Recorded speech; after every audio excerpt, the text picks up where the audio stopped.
Hi ಎಲ್ರಿಗೂ ನಮಸ್ಕಾರ. ನಾನು ಶರಣು ಗುರುಕುಲದಿಂದ. ನಾವು ಪ್ರೀವಿಯಸ್ ಕ್ಲಾಸಸ್ ಅಲ್ಲಿ GST ಅನೇಬಲ್ ಮಾಡೋದು ಯಾವ ತರ ಅಂತ ನೋಡಿದ್ವಿ. ಲಾಸ್ಟ್ ಅಲ್ಲಿ ನಾನು ಹೇಳಿದ್ದೆ ನೋಟ್ಸ್ ಇದೆ, ಆ ನೋಟ್ಸ್ ತರನೇ ನಾವು ಕಂಟಿನ್ಯೂ ಮಾಡ್ತಾ ಹೋಗೋಣ ಅಂತ. ನಾನು ಸೊ ನಾನು ಒಂದು ಚಿಕ್ಕ ನೋಟ್ಸ್ ಮಾಡಿ ಇಟ್ಕೊಂಡಿದ್ದೀನಿ. ಇದರಲ್ಲಿ ಈಗ ನಾವು ಎಲ್ಲಿದ್ದೀವಪ್ಪ ಅಂದ್ರೆ ಇದು ಕ್ರಿಯೇಟ್ ಕಂಪನಿ ಮತ್ತೆ GST ಈ ಪಾರ್ಟ್ ಅಲ್ಲಿ ಇದೀವಿ. ಸೊ ಪೇಜ್ ನಂಬರ್ 78 ಗೆ ಹೋಗ್ಬೇಕು. ಸೊ ಫೈಂಡ್ ಅಲ್ಲಿ ನಾವು ಏನ್ ಮಾಡೋಣ, 78 ಟೋಟಲ್ 78 ಪೇಜಿಗೆ ಬಂದು ಒಂದು ನಿಮಿಷ. ಇಲ್ಲಿದೆ. ಇಲ್ಲಿಂದ ಆಕ್ಚುಲಿ ನಾವು ಮಾಡ್ಬೇಕಾಗಿರೋದು ಇವಾಗ ಪೇಜ್ ನಂಬರ್ 80 ಇಂದ ಪೇಜ್ ನಂಬರ್ 80 ಇಂದ ನಾವು ಮಾಡ್ಬೇಕಾಗಿರೋದು. ಈಗ ನಾವ್ ಏನ್ ಮಾಡಿದೀವಿ, ಕಂಪ್ನಿ ಕ್ರಿಯೇಟ್ ಮಾಡಿದೀವಿ, ಅದ್ರ ಜೊತೆಗೆ ಈ ತರ GST ಗೆ ಸಂಬಂಧಪಟ್ಟಿರೋ ಒಂದು ನಂಬರ್ ಹಾಕಿದ್ದೀವಿ. ನೆಕ್ಸ್ಟ್ ಅದಕ್ಕೆ ಸಂಬಂಧಪಟ್ಟಿರೋ ಒಂದಿಷ್ಟು ಲೆಡ್ಜಸ್ ಇದಾವೆ. ಆಮೇಲೆ ನಮಗೆ ಮೀನ್ಸ್ ನಮ್ಮ ಸ್ಟೂಡೆಂಟ್ಸಿಗೆ ಒಂದಿಷ್ಟು ನೋಟ್ಸ್ ಬೇಕು, ಅದಕ್ಕೋಸ್ಕರ ನಾನು ಇದನ್ನ ನೋಟ್ಸ್ ಮಾಡಿ ಇಟ್ಕೊಂಡಿದ್ದೀನಿ. ಇದೇ ನೋಟ್ಸ್ ತರ ನಾನು ನಿಮ್ಗೆ ಎಕ್ಸ್ಪ್ಲೇನ್ ಮಾಡ್ತಾ ಹೋಗ್ತೀನಿ ಇವಾಗ. ಸೊ ಫಸ್ಟಿಗೆ ನಾವು ಮಾಡ್ಬೇಕಾಗಿರೋದು CGST, SGST, IGST, GST purchase, GST sales, Suko bank, bank of India ಮತ್ತೆ ಕ್ಯಾಶ್ ಅಂತ ಇರುತ್ತೆ. ಇದನ್ನ ಎಡಿಟ್ ಮಾಡಬೇಕು ಅಂತ ಹಾಕೊಂಡಿದ್ದೀವಿ. ಸೊ ಇದೊಂದು ಎಡಿಟ್ ಮಾಡೋಣ. ಆಮೇಲೆ ಅದಕ್ಕೆ ಓಪನಿಂಗ್ ಬ್ಯಾಲೆನ್ಸ್ ಹಾಕೋಬೇಕಿದೆ. ಆ ಓಪನಿಂಗ್ ಬ್ಯಾಲೆನ್ಸ್ ಕೂಡ ಇದರಲ್ಲಿ ಎಂಟರ್ ಮಾಡೋಣ. ಸೊ ಇದಿಷ್ಟು ಲೆಡ್ಜಸ್ ಯಾವ ತರ ಮಾಡೋದು ಅಂತ ನಾನು ನಿಮಗೆ ಇವಾಗ ತೋರಿಸ್ಕೊಡ್ತೇನೆ. ಸೊ ಇಲ್ಲಿ ಗೇಟ್ ವೇ ಆಫ್ ಟ್ಯಾಲಿ ಅಂತ ಇರುತ್ತೆ, ಇದರಲ್ಲಿ ಕ್ರಿಯೇಟ್ ಅಂತ ಇರುತ್ತೆ. ಇಲ್ಲಿ ಬರಬೇಕು. ಇದರಲ್ಲಿ ನಾವು ಮಾಡ್ಬೇಕಾಗಿರೋದು ಲೆಡ್ಜರ್ಸ್. ನೆನ್ಪಿಟ್ಕೊಳ್ರಿ, ಗ್ರೂಪ್ಸ್ ಎಲ್ಲ ಲೆಡ್ಜರ್ಸ್. ಇದ್ರಲ್ಲಿ ಬಂದು ಎಂಟರ್ ಪ್ರೆಸ್ ಮಾಡ್ರಿ. ಕ್ಯಾಪ್ಸ್ ಆನ್ ಮಾಡ್ಕೊಂಡು CGST ಅಂತ ಹಾಕಿದ್ರೆ ಸಾಕು.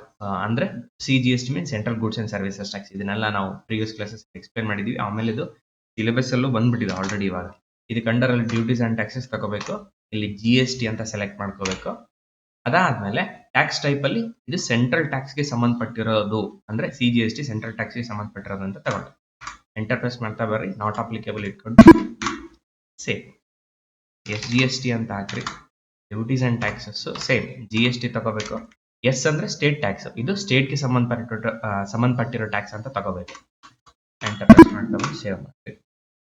ನೆಕ್ಸ್ಟ್ IGST, ಇದು ಕೂಡ ಡ್ಯೂಟೀಸ್ ಅಂಡ್ ಟ್ಯಾಕ್ಸಸ್. GST ಇದು ಇಂಟಿಗ್ರೇಟೆಡ್ ಟ್ಯಾಕ್ಸ್, ಅಂದ್ರೆ ಔಟ್ ಆಫ್ ಸ್ಟೇಟ್ ಟ್ಯಾಕ್ಸ್. ಬೇರೆ ರಾಜ್ಯಕ್ಕೆ ಗೂಡ್ಸ್ ಕಳಿಸಿದ್ರೆ ಇಂಟಿಗ್ರೇಟೆಡ್ ಟ್ಯಾಕ್ಸ್ ಮಾತ್ರ ಹಾಕಬೇಕು. ಅದನ್ನ ಆಟೋಮೆಟಿಕ್ ಕ್ಯಾಲ್ಕುಲೇಷನ್ ಮಾಡಿದ್ರೆ ಯಾವ ತರ ಅಂತ ತೋರಿಸ್ಕೊಟ್ಬಿಡ್ತೀನಿ, ತಾನೇ ಮಾಡುತ್ತೆ. ನಾವಾಗಿ ಮ್ಯಾನುವಲಿ ಟ್ಯಾಕ್ಸ್ ಹಾಕಕ್ ಹೋಗ್ಬಾರ್ದು. ಆಟೋಮೆಟಿಕ್ ಟ್ಯಾಕ್ಸ್ ಕ್ಯಾಲ್ಕುಲೇಷನ್ ಇಟ್ಬಿಟ್ರೆ ಆಟೋಮೆಟಿಕ್ ಆಗಿ ತನ್ನ ಪಾಡಿಗೆ ತನ್ನ ಕ್ಯಾಲ್ಕುಲೇಷನ್ ಆಗ್ತಾ ಇರುತ್ತೆ ಅದು. ನೆಕ್ಸ್ಟ್ ಇದಾದ್ಮೇಲೆ ಇಲ್ಲಿ GST ಸೇಲ್ಸ್ ಅಂತ GST ಸೇಲ್ಸ್ ಅಂತ ತಗೊಳ್ರಿ. ಇಲ್ಲಿ ಅಂಡರ್ ಅಲ್ಲಿ sales account not applicable, ledger type not applicable ಇರಬೇಕು. ಈ ಲೆಡ್ಜರ್ಗೆ GST ಅಪ್ಲಿಕೇಬಲ್ ಇರಬೇಕು, ಬಟ್ ಯಾವುದೇ ತರ GST ನ ಸೆಟ್ ಮಾಡಬಾರ್ದು. ಇದನ್ನಿಷ್ಟು ನೆನ್ಪಿಟ್ಕೊಡ್ರಿ. ಟ್ಯಾಕ್ಸ್ ನ ಎಲ್ಲಿ ಸೆಟ್ ಮಾಡಬೇಕು, ಅದು ನಮ್ಮ ಮೀನ್ಸ್ ಐಟಮ್ಗೆ ಟ್ಯಾಕ್ಸ್ ನ ಸೆಟ್ ಮಾಡಬೇಕು. ಅದು ಮುಂದಿನ ಕ್ಲಾಸ್ ಅಲ್ಲಿ ಹೇಳ್ಕೊಡ್ತೀನಿ. ಇಲ್ಲಿ ಗೂಡ್ಸ್ ತಗೋಬೇಕು. ನೆಕ್ಸ್ಟ್ GST ಪರ್ಚೇಸ್, ಅಂಡರ್ ಅಲ್ಲಿ ಪರ್ಚೇಸ್ ಅಕೌಂಟ್. ಇದು ಕೂಡ ಅಷ್ಟೇ, GST ಅಪ್ಲಿಕೇಬಲ್, ಬಟ್ ನಾವು ಯಾವುದೇ ತರದ ಟ್ಯಾಕ್ಸ್ ನ ಇಲ್ಲಿ ಸೆಟ್ ಮಾಡಲ್ಲ. ಇದನ್ನ ನೆನ್ಪಿಟ್ಕೊಳ್ರಿ. ಸೇಲ್ಸ್ ಪರ್ಚೇಸ್ಗೆ ಟ್ಯಾಕ್ಸ್ ಸೆಟ್ ಮಾಡಬಾರ್ದು, ಐಟಮಿಗೆ ಸೆಟ್ ಮಾಡಬೇಕು. ಇದು ಬೆಸ್ಟ್ ಮೆಥಡ್. ಗೂಡ್ಸ್ ಅಂತ ತಗೊಂಡು ನಾನು ಸೇವ್ ಮಾಡ್ತೀನಿ. ಇದಿಷ್ಟ ಆದ್ಮೇಲೆ ಏನಿದೆಪ್ಪ, ಇಲ್ಲಿ ಸುಕೋ ಬ್ಯಾಂಕ್ ಇದೆ. ಹೌದಾ, ನಾನು ಇದನ್ನ ಕಾಪಿ ಮಾಡ್ಬಿಡ್ತೀನಿ. Suco bank, Ctrl+C Ctrl+V copy paste ಮಾಡಿದ್ರೆ ಅಂಡರ್ ಅಲ್ಲಿ ಇದಕ್ಕೆ ನಾವು ಬ್ಯಾಂಕ್ ಅಕೌಂಟ್ ಅಂತ ತಗೊಂತೀವಿ. ಬ್ಯಾಂಕ್ ಅಕೌಂಟ್ ಅಂತ ತಗೊಂಡ್ಮೇಲೆ ಇಲ್ಲಿ ಅಕೌಂಟ್ ನಂಬರ್ ಕೇಳುತ್ತೆ. ಅಕೌಂಟ್ ನಂಬರ್ ಕೊಡ್ಬೇಕು. IFSC ಕೋಡ್ ಕೇಳ್ತದೆ. ನನಗೆ ಗೊತ್ತಿಲ್ಲ, ಇವಾಗ ಸದ್ಯಕ್ಕೆ ಗೊತ್ತಿಲ್ಲ, ಬಿಟ್ಬಿಡ್ತೀನಿ. ಆಮೇಲೆ ಯಾವಾಗ ಅದು ಗೊತ್ತಾಗುತ್ತಲ್ಲ ಅವಾಗ ಅಲ್ಟರ್ ಮಾಡ್ಕೋಬಹುದು, ಅಂದ್ರೆ ಎಡಿಟ್ ಮಾಡ್ಬೋದು. ನಾನು ಏನು ಫಿಲ್ಅಪ್ ಮಾಡಲ್ಲ, ಸುಮ್ಮನೆ ಬಿಟ್ಬಿಡ್ತೀನಿ. ಇದನ್ನ ನೋಡಿ ನೋ ಮಾಡ್ಬಿಡ್ತೇನೆ. ಇಷ್ಟು ಮಾತ್ರ ಸಾಕು. ನೀವು ಪ್ರಾಕ್ಟೀಸ್ ಪರ್ಪಸ್ ಮಾಡ್ತೀರಾ ಅಂದ್ರೆ ಇಷ್ಟು ಮಾತ್ರ ಸಾಕು. ನಿಮ್ದೇ ಓನ್ ಶಾಪ್ ಇದೆ, ನಿಮ್ದು ಆಲ್ರೆಡಿ ಒಂದು ಫರ್ಮ್ ಇದೆ ಅಂದ್ರೆ ಕಂಪಲ್ಸರಿ ಆಗಿ ಅಕೌಂಟ್ ನಂಬರ್ ಹಾಕೋಬೇಕು, IFSC ಕೋಡ್ ಹಾಕೋಬೇಕು, ಬ್ರಾಂಚ್ ಹಾಕೋಬೇಕು, ಬ್ಯಾಂಕ್ ನೇಮ್ ಹಾಕೋಬೇಕು. ಬ್ರಾಂಚ್ ಹಾಕ್ಲಿಲ್ಲ ಅಂದ್ರೆ ನಡೆಯುತ್ತೆ. ಯೂಶುವಲಿ ಒಂದೊಂದೇ ಇರುತ್ತೆ ಬ್ಯಾಂಕ್. ಈಗ ನಮ್ಮ ಕೊಪ್ಪಳದಲ್ಲಿ ಸುಕೋ ಬ್ಯಾಂಕ್ ಒಂದೇ ನಮ್ಮ ಕೊಪ್ಪಳದಲ್ಲಿ ಒಂದೇ ಇದೆ. ಮತ್ತೆ ಬ್ರಾಂಚಿನ ಹಾಕೋ ಅವಶ್ಯಕತೆ ಇರಲ್ಲ, ಕೈ ಬಿಟ್ರೆ ನಡೆಯುತ್ತೆ. ಆಮೇಲೆ ಇಲ್ಲಿ ಏನ್ ಹಾಕ್ತಿರಲ್ಲ ಅದು ಸೇಲ್ಸ್ ಬಿಲ್ ಅಲ್ಲಿ ರಿಫ್ಲೆಕ್ಟ್ ಆಗುತ್ತೆ. ಮೀನ್ಸ್ ಇದೇನು ಇಲ್ಲ ಎಂಟರ್ ಮಾಡಿರೋ ಇನ್ಫಾರ್ಮೇಶನ್, ಬ್ಯಾಂಕಿನ ಇನ್ಫಾರ್ಮೇಶನ್ ಸೇಲ್ಸ್ ಬಿಲ್ ಅಲ್ಲಿ ಬರ್ತಾ ಇರುತ್ತೆ. ಅದಕ್ಕೋಸ್ಕರ ಇಲ್ಲಿ ನೀಟಾಗಿ ಹಾಕೋಬೇಕು. ಇಲ್ಲಿ ಓಪನಿಂಗ್ ಬ್ಯಾಲೆನ್ಸ್ಗೆ 10 ಲಕ್ಷ ಅಂತ ಹಾಕಿದೀವಿ ನಾವು. 10 ಲಕ್ಷ ಹಾಕಿ ಎಂಟರ್ ಪ್ರೆಸ್ ಮಾಡಿ. ಇದೇ ತರ ಬ್ಯಾಂಕ್ ಆಫ್ ಇಂಡಿಯಾ ಅಂತ ಐತೆ ಒಂದು ಬ್ಯಾಂಕ್. ಮತ್ತೆ ಅಂದ್ರೆ ನಮ್ಮ ಅಂಗಡಿ ಈ ಗುರುಕುಲ ಸಾಫ್ಟ್ವೇರ್ ಸೊಲ್ಯೂಷನ್ಸ್ ಅಂತ ಏನ್ ಫರ್ಮ್ ಇದೆ ಅಲ್ಲ, ನಮ್ಮ ಫರ್ಮ್ ಇಂದು 2 ಬ್ಯಾಂಕ್ ಅಕೌಂಟ್ ಇದಾವೆ. ಅಂದ್ರೆ ಆ 2 ಬ್ಯಾಂಕ್ ನ ನಾವು ಇಲ್ಲಿ ಕ್ರಿಯೇಟ್ ಮಾಡ್ಕೋಬಹುದು. ಬ್ಯಾಂಕ್ ಅಲ್ಲಿ ಉಲ್ಟಾ ಮಾಡ್ತಾರೆ. ಬ್ಯಾಂಕ್ ಅಲ್ಲಿ ಏನ್ ಮಾಡ್ತಾರೆ, ನಮ್ಮ ಅಕೌಂಟ್ ಓಪನ್ ಮಾಡ್ತಾರೆ. ನಮ್ಮ ಫರ್ಮ್ ಅಲ್ಲಿ ಬ್ಯಾಂಕ್ ಅಕೌಂಟ್ ಓಪನ್ ಮಾಡ್ಕೋಬೇಕು. ಈ ತರ ನೆನ್ಪಿಟ್ಕೊಡ್ರಿ, ಉಲ್ಟಾ. ನನಗೆ ಉಳಿದಿರೋ ಇನ್ಫಾರ್ಮೇಶನ್ ಏನೂ ಗೊತ್ತಿಲ್ಲ, ಸುಮ್ಮನೆ ನಾನು ಹಂಗೆ ಕ್ರಿಯೇಟ್ ಮಾಡ್ತಾ ಇದ್ದೀನಿ. ನಿಮ್ಮ ಫರ್ಮ್ ಇತ್ತಂದ್ರೆ ನೀವು ನೀಟಾಗಿ ಇನ್ಫಾರ್ಮೇಶನ್ ಫಿಲ್ಅಪ್ ಮಾಡ್ಕೊಳ್ಳಿ. ಬ್ಯಾಂಕಿನ ಕೂಡ GST ನಂಬರ್ ಇರುತ್ತೆ. ಬ್ಯಾಂಕಿನ GST ನಂಬರ್ ಇರುತ್ತೆ. ಬಟ್ ನಿಮಗೆ ಬೇಕಿತ್ತು ಅಂದ್ರೆ ಹಾಕೋಬಹುದು, ಅದು ಮ್ಯಾಂಡೇಟರಿ ಇಲ್ಲ, ಬಿಡ್ಬೋದು. ಓಕೆ, ಈ ತರ ಏನ್ ಮಾಡ್ಬೋದು, ಬ್ಯಾಂಕ್ ಇನ್ಫಾರ್ಮೇಶನ್ ನ ಫಿಲ್ಅಪ್ ಮಾಡ್ಬೋದು. ಈ ಬ್ಯಾಂಕ್ ಇನ್ಫಾರ್ಮೇಶನ್ ಫಿಲ್ಅಪ್ ಮಾಡುವಾಗ ನಾನು ಏನ್ ಮಾಡಿದೆ, ಇದಕ್ಕೆ 10 ಲಕ್ಷ ಓಪನಿಂಗ್ ಬ್ಯಾಲೆನ್ಸ್ ಹಾಕಿಲ್ಲ. ಈ 10 ಲಕ್ಷ ಓಪನಿಂಗ್ ಬ್ಯಾಲೆನ್ಸ್ ಹಾಕೋಣ. ಅದ್ರ ಜೊತೆಗೆ ಕ್ಯಾಶ್ ಕೂಡ 10 ಲಕ್ಷ ಓಪನಿಂಗ್ ಬ್ಯಾಲೆನ್ಸ್ ಹಾಕ್ಬೇಕು. ನಾನೇನ್ ಮಾಡ್ತೀನಿ, ಅಲ್ಟರ್ ಮಾಡಿ ತೋರಿಸ್ತೀನಿ. ಅಂದ್ರೆ ಎಡಿಟ್ ಮಾಡೋದೊಂದು ಬೇಕಲ್ಲ ನಿಮಗೆ. ಸೊ ಇಲ್ಲಿ ಅಲ್ಟರ್, ಲೆಡ್ಜರ್ ತಪ್ಪು ಮಾಡಿದ್ದೆ, ನಾನು ಲೆಡ್ಜರ್ಗೆ ಹೋಗ್ತೀನಿ. ಲೆಡ್ಜರ್ ಅಲ್ಲಿ ಬ್ಯಾಂಕ್ ಆಫ್ ಇಂಡಿಯಾ ತಪ್ಪು ಮಾಡಿದ್ದೆ. ಇಲ್ಲಿ ಬಂದು ಎಂಟರ್ ಪ್ರೆಸ್ ಮಾಡ್ಬೋದು, ಅಥವಾ ಮೌಸ್ ತಗೊಂಡು ಡೈರೆಕ್ಟ್ ಆಗಿ ಕೆಳಗಡೆ ಕ್ಲಿಕ್ ಮಾಡ್ಕೋಬಹುದು. ಹೌದಾ, ಇದು ಎಡಿಟ್ ಆಯ್ತು. ನೆಕ್ಸ್ಟ್ ಕ್ಯಾಶ್ ಕೂಡ ಓಪನಿಂಗ್ ಬ್ಯಾಲೆನ್ಸ್ ಹಾಕ್ಬೇಕು.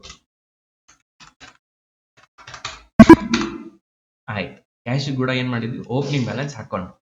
ಹೌದಾ, ಈ ಕ್ರಿಯೇಟ್ ಅಲ್ಲಿ ಬರೀ, ಲೆಡ್ಜರ್ಸ್ ಅಲ್ಲಿ ಬರೀ, ನಿಮ್ಗೆ ಇಲ್ಲಿ ಟೋಟಲ್ ಓಪನಿಂಗ್ ಬ್ಯಾಲೆನ್ಸ್ ಅಂತ ಇಲ್ಲಿ ತೋರಿಸ್ತಿರುತ್ತೆ 30 ಲಕ್ಷ. ನಿಮ್ಮ ಹತ್ರ ಆಲ್ರೆಡಿ ಕ್ಯಾಶ್ ಮತ್ತೆ ಬ್ಯಾಂಕ್ ಅಲ್ಲಿ ದುಡ್ಡಿದೆ ಅಂತ ಇಲ್ಲಿ ಬಂದ್ಬಿಡ್ತಿರುತ್ತೆ.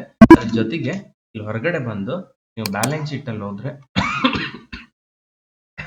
ಸಾರಿ, ಇಲ್ಲಿ ಕರೆಂಟ್ ಅಸೆಟ್ಸ್ ಅಲ್ಲಿ ನಿಮ್ಗೆ cash in hand 10 lakh, bank account ಅಲ್ಲಿ 20 ಲಕ್ಷ ಅಂತ ತೋರಿಸುತ್ತೆ. ಬ್ಯಾಂಕ್ ಅಕೌಂಟ್ ಮೇಲೆ ಎಂಟರ್ ಪ್ರೆಸ್ ಮಾಡಿದ್ರೆ ಆಮೇಲೆ ಬ್ಯಾಂಕ್ ಆಫ್ ಇಂಡಿಯಾದಲ್ಲಿ 10 ಲಕ್ಷ, ಸುಕೋ ಬ್ಯಾಂಕ್ ಅಲ್ಲಿ 10 ಲಕ್ಷ ಆಯ್ತು ಅಂತ ತೋರಿಸ್ತಿರುತ್ತೆ. ಅದ್ರ ಮೇಲೆ ಎಂಟರ್ ಪ್ರೆಸ್ ಮಾಡಿದ್ರೆ ಓಪನಿಂಗ್ ಬ್ಯಾಲೆನ್ಸ್ ಅದು ಅಂತ ತೋರಿಸ್ತಿರುತ್ತೆ. ಇಲ್ಲಿ ಮೇಲೆ ಓಪನಿಂಗ್ ಬ್ಯಾಲೆನ್ಸ್ ತೋರಿಸೋದು ನೋಡಿ. ಹೌದಾ, ಇಲ್ಲಿ ಎಂಟರ್ ಪ್ರೆಸ್ ಮಾಡ್ರಿ, ಇಲ್ಲಿ ಏನಿಲ್ಲ. ಎದಕ್ಕಂದ್ರೆ ನಾವೇನು ಎಂಟ್ರಿ ಮಾಡಿಲ್ಲ. ಏನಾದ್ರು ಎಂಟ್ರಿ ಮಾಡಿದ್ಮೇಲೆ ಏಪ್ರಿಲ್ ತಿಂಗಳು ಒಳಗಡೆ ಬರುತ್ತೆ. ಅರ್ಥ ಆಯ್ತಾ? Balance sheet, current assets, bank accounts, ಹಿಂಗೆ ರಿಪೋರ್ಟ್ಸ್ ನೋಡ್ತಾನೆ ಆಕ್ಚುಲ್ ಆಗಿ ಎಂಟ್ರಿ ಮಾಡ್ಬೇಕಾಗಿರೋದು. ಈ ತರ ನಾವೇನ್ ಮಾಡ್ಬೇಕು, GST ಗೆ ಸಂಬಂಧಪಟ್ಟಿರೋ ಲೆಡ್ಜರ್ಸ್, ಅದ್ರ ಜೊತೆಗೆ ಪರ್ಚೇಸ್ ಮತ್ತೆ ಸೇಲ್ಸ್ ಲೆಡ್ಜರ್ ನ ಕ್ರಿಯೇಟ್ ಮಾಡಬೇಕು. ಮತ್ತೆ ಬ್ಯಾಂಕ್ ಲೆಡ್ಜರ್ಸ್, ಅದ್ರ ಜೊತೆಗೆ ಕ್ಯಾಶ್ ಲೆಡ್ಜರ್ ನ ಎಡಿಟ್ ಮಾಡಿದ್ವಿ. ಈ ತರ ನಾವು ಮೊದಲು ಬೇಸಿಕ್ ಲೆಡ್ಜರ್ಸ್ ನ ಕ್ರಿಯೇಟ್ ಮಾಡ್ಕೊಂಡ್ರೆ ಉಳಿದಿರೋ ಪಾರ್ಟಿ ಲೆಡ್ಜರ್ಸ್ ಇರ್ಬೋದು ಅಥವಾ ಐಟಮ್ಸ್ ಇರ್ಬೋದು ಕ್ರಿಯೇಟ್ ಮಾಡ್ಕೋಬಹುದು. ಇವೇನ್ ಇರುತ್ತಲ್ಲ, ಇವನ್ನ ಪ್ರಾಪರ್ ವೇದಲ್ಲಿ ಕ್ರಿಯೇಟ್ ಮಾಡಿದ್ರೆ ಮಾತ್ರನೇ ನಮಗೆ ವೋಚರ್ಸ್ ಅಲ್ಲಿ ಸರಿಯಾಗಿ ಟ್ಯಾಕ್ಸ್ ಹಾಕಕ್ ಬರುತ್ತೆ. ಇದನ್ನ ನಾವು ಪ್ರಾಪರ್ ವೇದಲ್ಲಿ ಕ್ರಿಯೇಟ್ ಮಾಡಿಲ್ಲ ಅಂದ್ರೆ ವೋಚರ್ ಅಲ್ಲಿ ಟ್ಯಾಕ್ಸ್ ಕ್ಯಾಲ್ಕುಲೇಷನ್ ಸರಿ ಆಗಲ್ಲ. ನಾವು ಇಲ್ಲಿ ಒಮ್ಮೊಮ್ಮೆ ತಪ್ಪು ಮಾಡ್ತೀವಿ. ಒಂದೊಂದ್ಸಲಿ ನಾವು ಇಲ್ಲಿ ಟ್ಯಾಕ್ಸ್ ನ ಸೆಟ್ ಮಾಡ್ಬಿಡ್ತೀವಿ, ಅಥವಾ ಪರ್ಚೇಸ್ ಸೇಲ್ ಮಾಡುವಾಗ ಟ್ಯಾಕ್ಸ್ ಸೆಟ್ ಮಾಡ್ಬಿಡ್ತೀವಿ. ಯಾವುದೇ ತರದ ಟ್ಯಾಕ್ಸ್ ನ ಎಲ್ಲೂ ಸೆಟ್ ಮಾಡ್ಕೊಡುದು, ಎಲ್ಲ ಕಡೆ ಅಪ್ಲಿಕೇಬಲ್ ಇಡಬೇಕು ಹೊರತಾಗಿ ಎಲ್ಲೂ ಟ್ಯಾಕ್ಸ್ ನ ಸೆಟ್ ಮಾಡಬಾರ್ದು. Which is the best way ಅಂದ್ರೆ ಐಟಮಿಗೆ ಟ್ಯಾಕ್ಸ್ ಸೆಟ್ ಮಾಡೋದು. ಇಲ್ಲಿದೆ, ಇನ್ನು ಒಂದು ಕ್ಲಾಸ್ ಆದ್ಮೇಲೆ ಅದು ಬರುತ್ತೆ. ಇದನ್ನ ನಾನು ಏನ್ ಮಾಡೋಣ, ಇನ್ನು ಒಂದು ಕ್ಲಾಸ್ ಅಂದ್ರೆ ನೆಕ್ಸ್ಟ್ ಕ್ಲಾಸಲ್ಲಿ ನಾವು ಏನ್ ಮಾಡೋಣ, ಇವನ್ನ ಕ್ರಿಯೇಟ್ ಮಾಡೋಣ. ಅಂದ್ರೆ ಇವು ಲೆಡ್ಜರ್ಸ್, ಪಾರ್ಟಿ ಲೆಡ್ಜರ್ಸ್. ನಮಗೆ ಗೂಡ್ಸ್ ಕಳ್ಸೋರು, ನಾವ್ಯಾರಿಗೆ ಗೂಡ್ಸ್ ಕಳಿಸ್ತೀವಲ್ಲ ಅವ್ರ ಲೆಡ್ಜರ್ಸ್ ನಾವು ಫಸ್ಟ್ ಕ್ರಿಯೇಟ್ ಮಾಡೋದು ಕಲ್ಕೊಂಡು, ಅದಾದ್ಮೇಲೆ ಏನ್ ಮಾಡೋಣ, ಐಟಮ್ ನ ಕ್ರಿಯೇಟ್ ಮಾಡೋದು, ಅದ್ರ ಜೊತೆಗೆ HSN ಕೋಡ್ ಹಾಕಿ ಟ್ಯಾಕ್ಸ್ ಸೆಟ್ ಮಾಡೋದು ನೋಡೋಣ. ಇದು ಅದರದ್ದೇ ಐಟಮಿನ ಟ್ಯಾಕ್ಸ್ ಕೋಡ್ ಅಲ್ಲ, ಹಂಗೆ ನಾನು ಒಂದು 6 ಡಿಜಿಟ್ ಹಾಕಿದೆ. ಈ ತರ ಯಾವುದೇ ತರ ನೆಕ್ಸ್ಟ್ ಕ್ಲಾಸಸ್ ಅಲ್ಲಿ ಏನೇನ್ ಕಲಿಬೇಕು ಅಂತ ಹೇಳಿದೆ, ಅದನ್ನ ಅಪ್ಕಮಿಂಗ್ ಕ್ಲಾಸಸ್ ಅಲ್ಲಿ ನಾನು ಎಕ್ಸ್ಪ್ಲೇನ್ ಮಾಡ್ತೀನಿ. ಸೊ ಈ ಕ್ಲಾಸಿಗೆ ಇಷ್ಟು ಸಾಕು. Thank you so much.